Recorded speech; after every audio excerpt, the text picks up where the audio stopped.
Il était une fois un roi et une reine. Chaque jour, ils se disaient Ah, si seulement nous avions un enfant. mais d'enfants, point. Un jour que la reine était au bain, une grenouille bondit hors de l'eau et lui dit ton vœu sera exaucé. Avant qu'une année ne soit passée, tu mettras une fillette au monde.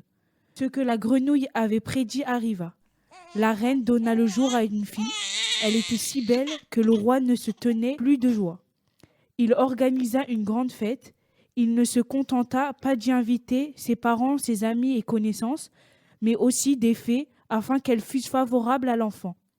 Il y en avait 13 dans son royaume, mais comme il ne possédait que 12 assiettes d'or pour leur servir un repas, l'une d'elles ne fut pas invitée. La fête fut magnifique, alors elle touchait à sa fin, les fées offrirent à l'enfant de fabuleux cadeaux, l'une la vertu, l'autre la beauté, la troisième la richesse, et ainsi de suite, tout ce qui est désirable au monde. Comme 11 des fées venaient d'agir ainsi, la 13e survint tout à coup, elle voulait se venger de n'avoir pas été invitée. Sans saluer quiconque, elle s'écria d'une forte voix. La fille du roi, dans sa 15e année, se piquera un fuseau et tombera raide morte. Puis elle quitta la salle. Tout le monde fut fort effrayé. La 12e des fées, celle qui n'avait pas encore formé son vœu, s'avança alors, et comme elle ne pouvait pas annuler le mauvais sort, mais seulement le rendre moins dangereux, elle dit ce ne sera pas une mort véritable, seulement un sommeil de 100 années dans lequel sera plongée la jeune fille du roi.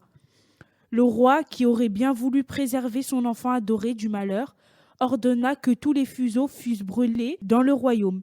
Cependant, tous les dons que lui avaient donnés les fées s'épanouissaient chez la jeune fille.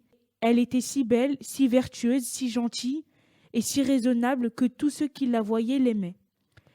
Il advint que le jour de sa 15e année, le roi et la reine quittèrent leur demeure. La jeune fille resta seule au château, elle s'y promena partout, visita les salles et les chambres et sa fantaisie. Finalement, elle rentra dans une vieille tour. Elle escalada l'étroit escalier en colimaçon et parvint à une petite porte. Dans la serrure, il y avait une clé rouillée. Elle la tourna. La porte s'ouvrit brusquement. Une vieille femme, filant son lin avec application, était assise dans une petite chambre. Bonjour, grand-mère. Dit la jeune fille. Que fais-tu là? Je file, dit la vieille en branlant la tête.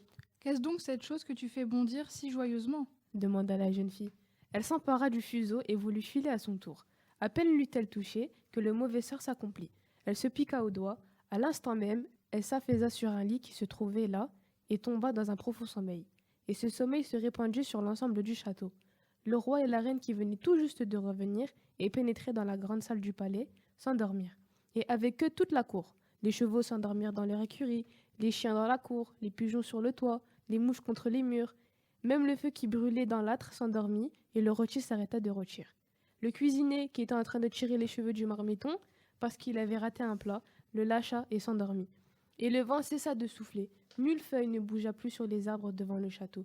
Tout autour du palais, une haie d'épines se mit à pousser, qui chaque jour devint plus haute et plus touffue. Bientôt, elle cernera complètement le château, jusqu'à ce que l'on ne vit plus rien. Même pas le drapeau sur le toit. Dans le pays, la légende de la Belle au bois dormant, c'est ainsi que fut nommée la fille du roi, se répandait de temps en temps. Des fils de rois s'approchaient du château et tentaient d'y pénétrer à travers l'épaisse muraille d'épines. Mais ils n'y parvenaient pas. Les épines se tenaient entre elles comme par des mains. Les jeunes princes y restaient accrochés sans pouvoir se détacher et mouraient là, d'une mort cruelle. Au bout de longues années, le fils d'un roi passa par le pays. Un vieillard lui raconta l'histoire de la haie d'épines. Derrière elle, il devait y avoir un château dans lequel dormait, depuis 100 ans, la merveilleuse fille du roi, appelée la Belle au bois dormant. Avec elle dormait le roi, la reine et toute la cour. Le vieil homme avait aussi appris de son grand-père que de nombreux princes étaient déjà venus, qui avaient tenté de forcer la haie d'épines, mais ils y étaient restés accrochés, y étaient morts d'une triste mort. Le jeune homme dit alors : Je n'ai peur de rien, je vais y aller, je veux voir la Belle au bois dormant. Or, les 100 ans étaient justement écoulés, et le jour était venu où la Belle au bois dormant devait se réveiller. Lorsque le fils du roi s'approcha de la haie d'épines, il vit de magnifiques fleurs qui s'écartèrent d'elles-mêmes sur son passage et lui laissaient le chemin. Derrière lui, elles reformaient une haie. Dans le château, il vit les chevaux et les chiens de chasse tachetés qui dormaient. Sur le toit, les pigeons se tenaient la tête sous l'aile, et lorsqu'il les pénétra dans le palais, Il vit les mouches qui dormaient contre les murs. Le cuisinier dans la cuisine avait encore la main levée, comme s'il voulait attraper le marmiton, et la bonne était assise devant une poule noire qu'elle allait plumer. En haut, sur les marches du trône, le roi et la reine étaient endormis. Le prince poursuivit son chemin, et le silence était si profond qu'il entendait son propre souffle. Enfin, il arriva à la tour et poussa la porte de la petite chambre où dormait la belle.